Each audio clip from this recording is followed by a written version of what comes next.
BNF. Après, les changements sont importants, oui, mais c'est pas en réalité le plus important. Aujourd'hui, quand j'enlève Saliou 6, c'est qu'il y a des raisons. Saliou est arrivé la veille du match contre la Guinée, il n'était pas encore atteint par le problème de l'altitude, donc il était en pleine forme. Il a pu faire un très bon match parce qu'il arrivait il descendait juste de l'avion. Le deuxième match a été beaucoup plus compliqué. Pourquoi? Parce que l'effet de l'altitude l'a beaucoup touché et si vous voulez, à la fin, il était un petit peu en souffrance. Donc on a décidé de le sortir et mettre Ballo Touré. C'est du poste par poste, mais c'est juste une coïncidence par rapport à ce que nous voyons de Saliou en cette fin de match et aussi de vouloir le préserver pour les matchs à venir. Après, comme je vous l'ai dit, changer, c'est quoi? Changer de tactique? J'ai pas envie de changer de tactique. J'ai envie de garder ma tactique comme elle est. Aujourd'hui, il y a des joueurs qui sont capables de rentrer dedans. Quand je sors un Ampalis Mehdi pour amener un Pape Gueye, pour moi, il n'y a pas de scandale là-dessus. Bien sûr que Pape Gueye, en plus de ça, il a fait une bonne entrée. Cheikhou Kouyaté a joué sentinelle, Idrissa Gana Gueye a joué un peu plus haut. Moi, je crois que ce qui est important, c'est surtout que nous jouons sur notre vraie valeur, sur notre vrai niveau. Aujourd'hui, l'équipe est équilibrée. Je ne vois pas pourquoi je vais chambouler et déstabiliser mon équipe. Babacar Ndaoufay. Merci. Merci, coach. Moi, je pense que ce tirage au sort-là, nous, on est des entraîneurs, nous, on est des footballeurs. C'est une capacité qu'on aura à un moment donné de nous concentrer sur l'essentiel. Le tirage se fera demain, mais je crois qu'on jettera un œil là-dessus. Mais nous, ce qui nous intéresse, c'est notre huitième de finale, en réalité, contre le Cap-Vert. Et notre esprit, notre pensée, notre force, notre énergie, aujourd'hui, nous le mettons en place pour ce match contre le Cap-Vert. Après le tirage, ça sera le tirage, on verra par la suite comment ça va se passer. Tu viens de réénumérer toutes les difficultés qu'on a eues depuis pratiquement le 27 décembre. Donc, quand les gens nous parlent d'excuses, c'est juste essayer de vouloir noyer le poisson. Donc, ce sont les réalités qui sont là, et ces réalités, je le dis et je le répète aussi, elles sont scientifiques. Mais on a récupéré l'ensemble déjà de notre groupe face au Malawi. J'ai entendu un grand frère à moi dire que le Sénégal a récupéré tout son effectif. Maintenant, on va voir contre le Malawi comment ça va se passer. Mais je ne m'attendais pas non plus, c'est ce que je disais, pour des garçons qui ont été covidés pendant une semaine du jour, qu'ils soient vraiment les hommes du match sur ce match contre le Malawi. Ça, je le savais. Pour les gens qui jouent au football, qui connaissent la réalité du football, qui connaissent la prépa physique, ils savent très bien que ces garçons-là ne seront pas à 100%. Même à 80%, on a décidé quand même de les mettre en place. Mais comme tu le dis, on a encore 4 jours devant nous.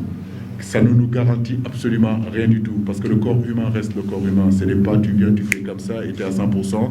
Non. Le sport, c'est autre chose que vous pensez.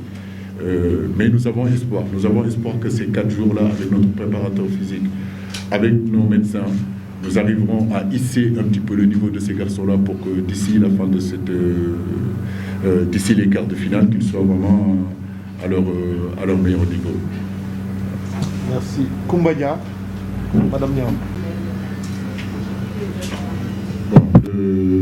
Le public sénégalais, ce que je leur dis, c'est de continuer à croire en leur équipe. De savoir que si nous avons réalisé tout ce que nous avons réalisé depuis des années à arriver là où nous sommes, c'est parce que nous en avons les capacités, qu'ils continuent à croire, qu'ils continuent à pousser cette équipe-là, à être derrière cette équipe. Et en réalité, les retours que j'ai de notre public, ils sont derrière nous. Voilà, ils sont derrière nous, ils ont toujours été derrière nous. J'en profite encore pour remercier Ale Kaza, 12e Gaïdé, vous tous qui êtes présents, tous ces furus de l'équipe nationale qui aiment cette équipe, qui supportent cette équipe-là. Je l'ai dit en conférence de presse, on n'a pas envie de vous décevoir. Voilà, on a envie de vous rendre fiers. On a envie aujourd'hui, ce que vous rêvez tous, nous le rêvons encore beaucoup plus fort, c'est justement aller au bout de cette compétition-là et l'amener. Non, le président de la République nous a mis aucune pression. Nous sommes des footballeurs professionnels. Nous sommes des footballeurs professionnels. Aujourd'hui, quand vous jouez au haut niveau, cette pression, vous vivez avec. Donc la pression de vouloir gagner, la pression de vouloir gagner un titre individuellement, la pression de vouloir gagner un titre collectivement. Mais en réalité, c'est ça notre métier. Parce que ce métier rituel. Voilà. Donc ça veut dire qu'il faut toujours essayer d'aller loin. L'attente est là, bien sûr, les supporters sont là, bien sûr, mais il faut être capable de faire abstraction à toute cette pression qui tourne autour de l'équipe nationale et se concentrer à jouer et à être bon et à être à notre meilleur niveau. C'est ça qui est important surtout. S'il vous plaît. Vous savez, l'affaire, ce n'est pas une affaire personnelle. Aujourd'hui, moi, je suis en pleine compétition. Quand vous êtes sélectionneur d'une nation comme le Sénégal, d'une équipe comme le Sénégal, vous aurez toujours des gens qui viendront vous donner des leçons. Vous viendrez toujours des gens vous dire qu'ils connaissent mieux votre métier. Vous viendrez voir toujours des gens qui vous diront que si c'était eux, ils feraient autrement. Je suis libre dans ça. En réalité, ça ne me dérange pas. Mon avenir ne m'a jamais préoccupé, madame. Voilà, moi, c'est ma passion qui m'a toujours préoccupé. Ce football, je l'aime au plus profond de mon cœur. Je l'ai toujours fait. Est-ce que partir ou pas partir, je ne me suis jamais levé le matin en pensant comme ça. Je me suis toujours levé le matin en pensant à donner le maximum pour mon pays, le maximum pour mon équipe nationale, pour le rendre fier. Et donc c'est sur ça que je suis concentré. Je laisse les autres parler de mon avenir, préparer de mon avenir. Mais c'est le seul Dieu à mon avenir en réalité. C'est Dieu sait. Moi je suis juste quelqu'un qui travaille pour son pays, qui aime son pays, qui a aussi une histoire avec cette équipe nationale du Sénégal. Je ne suis pas tombé dans la soupe comme beaucoup le pensent. Je suis dans ce football depuis pratiquement 1999, lors de ma première sélection. Donc je connais ce football-là, je l'aime, je continue à le faire. L'après-CAN, honnêtement, j'y pense pas. Moi, ce que je pense, c'est le match contre le Cap-Vert. C'est sur ça que je suis concentré. Le reste, on fera le point après. L'Algérie. Déjà, d'abord, c'est de dire que il est difficile, si vous voulez, quand vous êtes champion en titre, de revenir dans la même compétition et l'emporter. Je ne crois pas que vous êtes bien, vous avez l'expérience aujourd'hui, les journalistes. À part l'Égypte qui a pu enchaîner 2006, je crois 2010, 2006, 2008 et 2010, sur le continent africain, peu d'équipes l'ont fait. Quand vous gagnez, vous avez le regard des autres. Quand vous gagnez, vous êtes attendu. Donc l'Algérie en venant ici, c'est comme le Sénégal, on sait on est attendu. Et je le dis, je le répète, l'Algérie aurait pu rentrer dans sa compétition par la meilleure des façons, c'est-à-dire gagner son premier match par rapport au ratio de buts qui se sont créés. Ça n'a pas été le cas. Mais comme je vous l'ai dit, une équipe, c'est d'abord la confiance des joueurs. Un attaquant a besoin d'être en confiance. Un attaquant, quand il doute, même l'entraîneur, pour le remettre sur le chemin, c'est compliqué. Tant qu'il ne marque pas, il continuera à douter. Mais comme je vous l'ai dit, c'est un avertissement à tous les soi-disant favoris du continent africain que vous désignez comme, vous les journalistes, que vous désignez comme favoris. Mais je peux vous garantir que ce soit au Nigeria, que ce soit au Sénégal, que ce soit dans toutes les autres équipes, entre guillemets, favoris, il n'y a personne aujourd'hui qui vient avec un manque d'humilité ou bien regardant ses coéquipiers, ses adversaires par le haut. Non, non, non. Nous, cette humilité, nous l'avons. Donc nous préparons tous les matchs avec la même ferveur, avec la même force, que ce soit le Cap-Vert, que ce soit le Malawi, que ce soit le Nigeria, que ce soit le Mali. Nous préparons nos matchs avec la même force parce que nous savons que c'est difficile sur le continent de gagner. Aujourd'hui, c'est l'Algérie qui est éliminée. Mais comme je l'ai dit encore, ça aurait pu être d'autres équipes. Le continent africain est en train de progresser et je me mets toujours à rigoler d'écouter ces gens qui sont souvent dans leur plateau, dans le 16e arrondissement à Paris ou bien dans leur salon de thé pour venir parler du football africain. Si on veut parler du football africain, il faut connaître les réalités du football africain et être ici sur le terrain, sur le plan africain. Et vous saurez qu'il n'y a aucun match qui est facile et vous saurez qu'il n'y aura pas de petite équipe, il n'y en aura plus. La réalité entre les années 80 et les années 90, il y en a qui se sont arrêtés là-bas, c'est différent. C'est différent, ce n'est plus la même chose. Aujourd'hui, ce que le Sénégal fait sur le plan logistique, sur le plan de l'organisation, c'est ce que les autres équipes font aussi parce qu'ils ont envie aujourd'hui d'être les ambassadeurs de leur pays.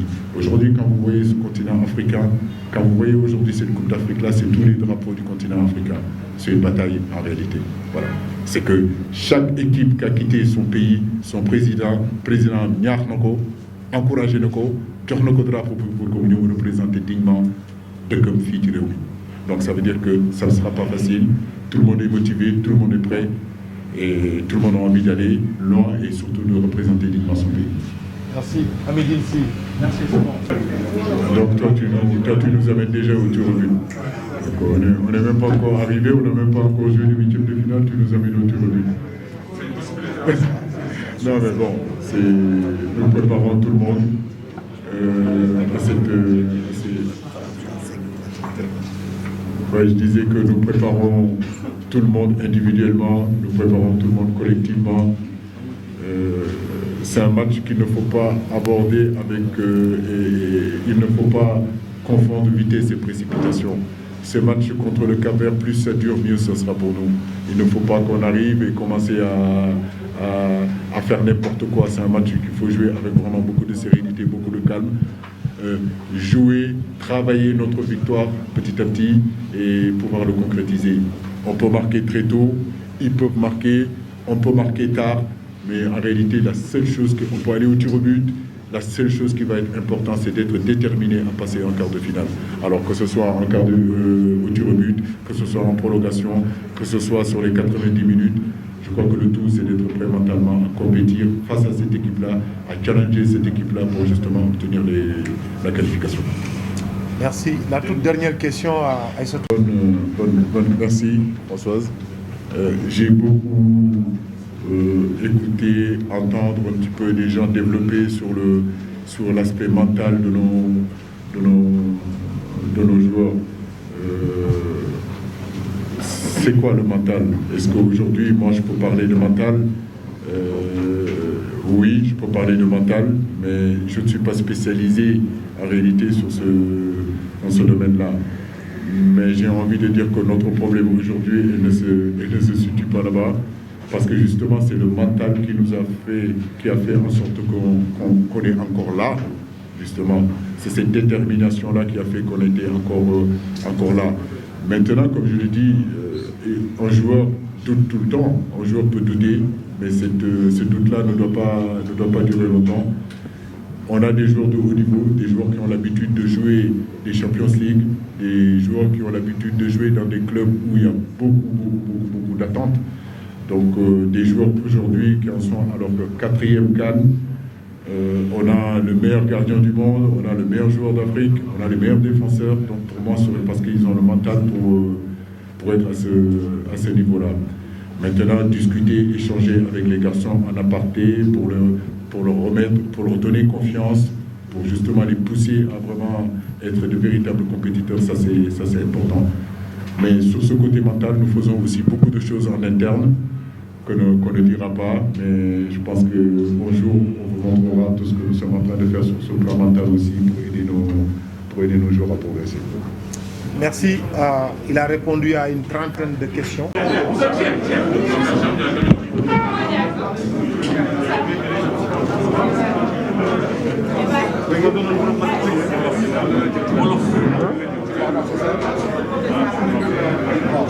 C'est pas fini là, s'il vous plaît, restez. Tout le monde doit rester, s'il vous plaît. Tout le monde doit rester. On a dit.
Wala ba